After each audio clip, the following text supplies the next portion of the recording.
some bicycle parts that I got for free, and an old piece of timber, and some electrical parts. And what I want to do is make a LED or 2 LEDs glow by mechanical power. And to do this, I'm using a small little motor and mechanical power. When I turn the handle, it will make all the gears turn and light the LEDs.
So here is a 12 volt motor that came out of a tape recorder.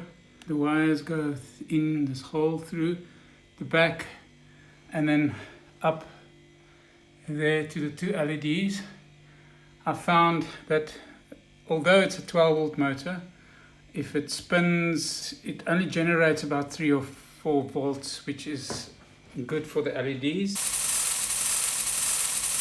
There you have it.